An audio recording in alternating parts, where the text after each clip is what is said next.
Welcome to my YouTube channel. તો આજે આપણે શીખશું રોમન અંક. રોમન અંક સાવ ઇઝી છે. હું તમને આ એક લેક્ચરમાં તમામ રોમન અંક એટલે કે જ્યાં સુધી લખાય છે ત્યાં સુધીના તમામ રોમન અંક શીખવાડી દઈશ. તો રોમન અંકની વાત કરીએ તો જ્યાં સુધી શૂન્યની શોધ નહોતી થઈ તે પહેલાં રોમન અંક ઉપયોગમાં લેવાતા, પરંતુ જ્યાંથી શૂન્યની શોધ થઈ છે ત્યારથી રોમન અંક ઉપયોગમાં નથી લેવાતા, પણ ઘણી બધી સ્પર્ધાત્મક પરીક્ષામાં રોમન અંકો પૂછાય છે. તો રોમન અંકની વાત કરીએ તો 1ને I તરીકે લખવામાં આવે છે, 5ને V તરીકે, 10ને X તરીકે, 50ને L, 100ને C, 500ને D અને 1000ને M. આ એ વસ્તુ છે જે તમારે યાદ રાખવી પડશે. તો અમુક નિયમોની વાત કરીએ તો કોઈ એક અક્ષર 3થી વધુ વખત નહીં લખાય. એટલે કે કોઈ એક અક્ષર છે I છે, તો I છે એને આપણે વધુમાં વધુ 3 સુધી લખી શકીશું, 3થી વધુ વખત નહીં લખી શકીએ.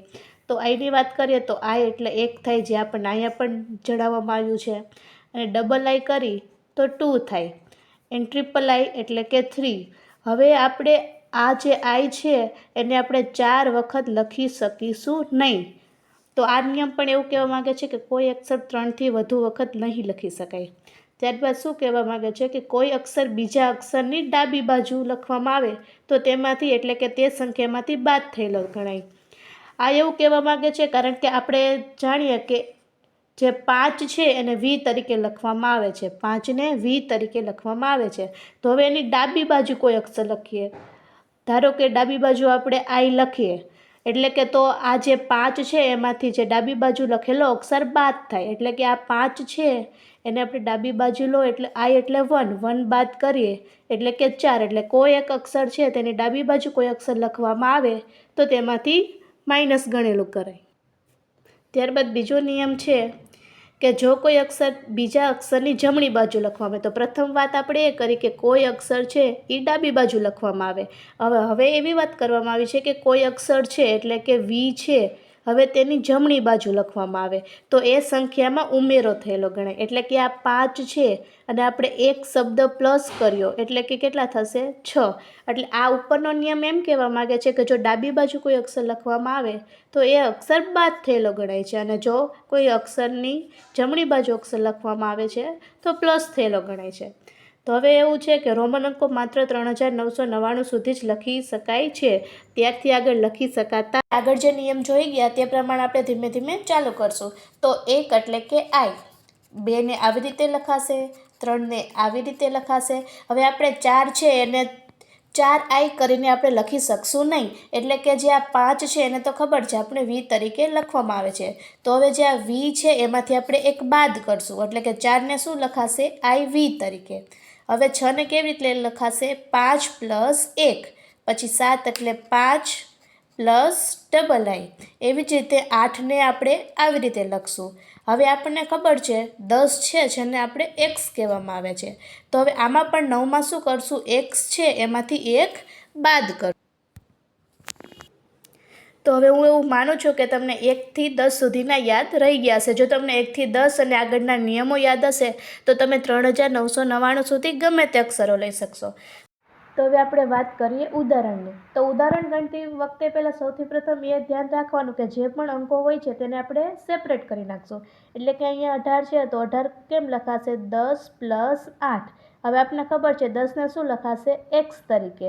હવે છે 8ને લખાશે V ટ્રિપલ I, તો V ટ્રિપલ I. તો આ રીતે તમે 18ને લખી શકો છો. એવી જ રીતે છે 25 એટલે 20 + 5.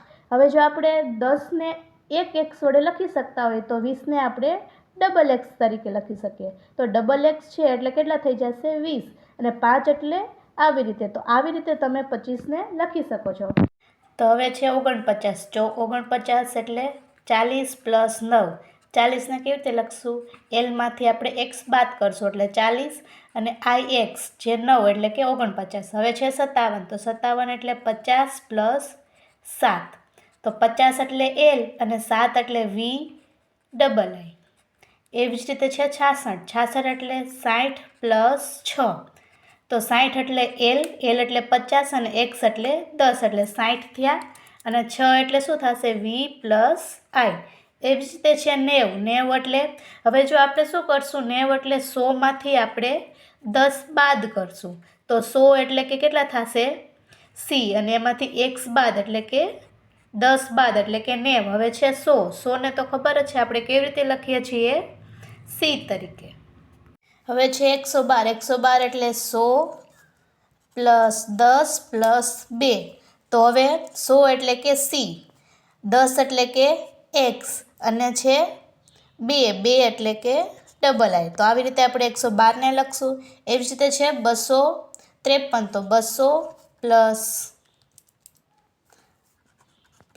50 પ્લસ 3, 200 એટલે ડબલ સી, અને પછી છે 50 એટલે એલ, અને 3 એટલે ટ્રિપલ આઈ. આવી રીતે આપણે 253ને લખશું. તેવી જ રીતે છે 300. હવે 300 સાવ ઇઝી છે, 300ને આપણે ટ્રિપલ સી વડે લખી નાખશું. હવે છે 430 એટલે 400 પ્લસ 30. હવે આપણે 400 છે તો ડબલ, અહીંયા 300માં ડબલ સી કર્યા, ટ્રિપલ સી કર્યા, એવી રીતે આપણે 400માં 4 સી કરી શકશું નહીં. તો શું કરશું, 500માંથી 100ને બાદ કરશું. 500 એટલે કે ડી, એમાંથી આપણે 100 બાદ કરશું એટલે આ 400, અને 30 એટલે ટ્રિપલ એક્સ. હવે છે 511 એટલે 500 પ્લસ 11. 500 એટલે ખબર જ છે આપણે કેવી રીતે લખીએ છીએ ડી તરીકે, અને 11 એટલે 10 પ્લસ 1. હવે છે 926 એટલે 900 પ્લસ 20 પ્લસ 6. તો હવે જે 926 છે, 900 એટલે એમ એટલે 1000, 1000માંથી આપણે કેટલા બાદ કરશું 100, એટલે કે 926 એટલે 20 પ્લસ 26.